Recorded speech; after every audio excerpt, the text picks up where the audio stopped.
tonight? Horatio says 'tis but our fantasy. I will not believe take hold of him. In the same figure, like the king that's dead. Oh, our last king, whose image even but now appeared to us. Let us impart what we have seen tonight unto young. Though yet of Hamlet, our dear brother's death, the memory be green, and that it us befitted to bear our hearts in grief and our whole kingdom. Let not thy mother lose her prayers. Hamlet, I pray thee, stay with us. Go not to Wittenberg. I shall in all my best obey you, madam. Oh, that this too solid flesh would melt. But not 2 months dead, nay, not so much, not 2. Let me not think on it, frailty is thy woman. My father's brother, but no more like my father. But break my heart, for I must hold my tongue. Look, my lord, it comes.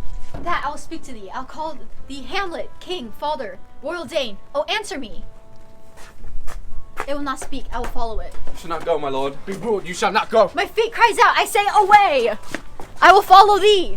I am thy father's spirit. Revenge is foul and most unnatural murder. Haste me to know it, that I with wings, as swift as meditation and the thoughts of love, may sweep to my revenge. The serpent that did sting thy father's life now wears his crown. He took me by the wrist and held me hard. Then he goes by the length and all his arm. And with his other hand, thus over his brow, his face is such perusal on my face. Come, go with me. We will go see the king. This is the very ecstasy of love. Thanks, Gilderson and gentle Rosencrantz. And I beseech you instantly to visit my two-changed son. Go, some of you, and bring these gentlemen to where Hamlet is. Heavens make our presence and practices pleasant and helpful to him. Madam, I swear I use no art at all. That he is mad. 'Tis true, 'tis pity, and pity, 'tis true. A foolish figure. Dost hear me, old friend? Could you play the murder of Gonzago? We'll have till tomorrow night. You could study a speech of some dozen or 16 lines that I'll set down and insert in it. Could you not? Aye, my lord.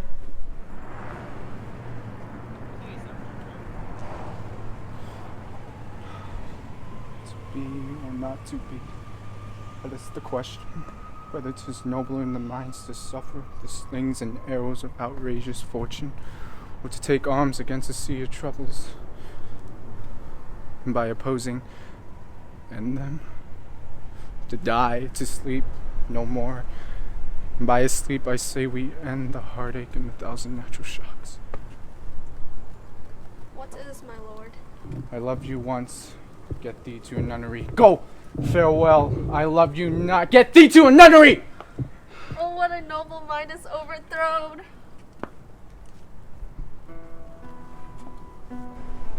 Nor what he spake, though it lacked form a little, was not like madness. There's something in his soul. He shall with speed to England. There is a play tonight before the king.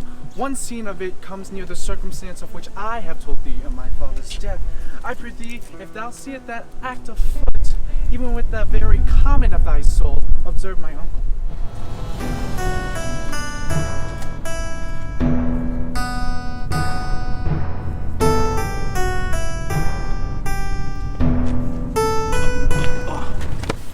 Give me some light! Away!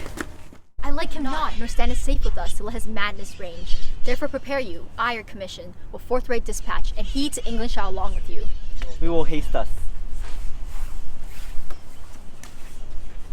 My lord, he's going to his mother's closet. Behind the arras, I'll myself into the process. My dear lord, all my offense is rank. It smells to heaven. It hath the primal eldest curse upon her brother's murder. Bow my stubborn knees. All may be well. How he is praying. And while do it, to take him in the purging of his soul, where he is fit and seasoned for his passage. No. I'm sorry.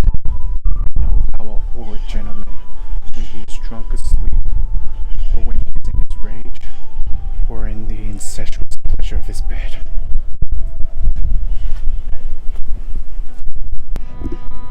Mother, what's the matter? You forgot me? Come and sit you down. You shall not go until I set up a glass where you may see the inmost part of you. Help! Help, ho! Oh, I am slain. Here upon this picture, the counterfeit resentment of the two brothers. Rebellious hell, thou let virtue be wax and melt in your own fire. Oh, speak to me no more. These words, like daggers, enter in my ears. No more, sweet Hamlet. Do not forget this visitation. Speak to her, Hamlet. Did you see nothing there, Nothing at all, yet all that is I see. my mother? But go not to my uncle's bed. I'll lug the guys into the neighbor room. The imminent death of 20,000 men go to their graves like beds, fighting for a plot. My thoughts be bloody or be nothing worth. Where is my father? Dead. The sisters drown, Laertes. Drowned? Set me the stoops of wine upon that table.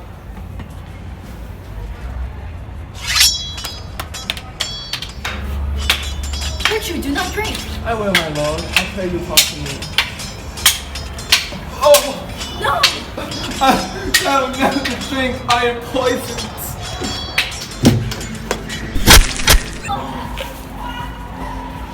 Thy mother, Hamlet! The king's to blame! Poison venom! Horatio, I'm dying.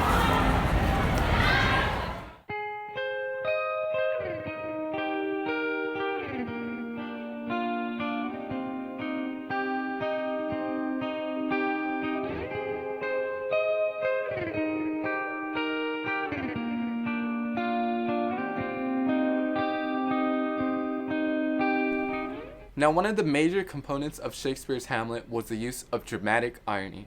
And let's take a moment to remind ourselves, what is dramatic irony? Well, dramatic irony is that any time when the audience knows something that most other characters don't know. Now, we see this in Act 1, Scene 5, when the ghost reveals the truth to Hamlet of what Claudius has done. The ghost says, "The serpent that did sting thy father's life now wears the crown." And that indicates that Claudius was the one who poisoned old King Hamlet and spread the false tale that he died of a snake bite.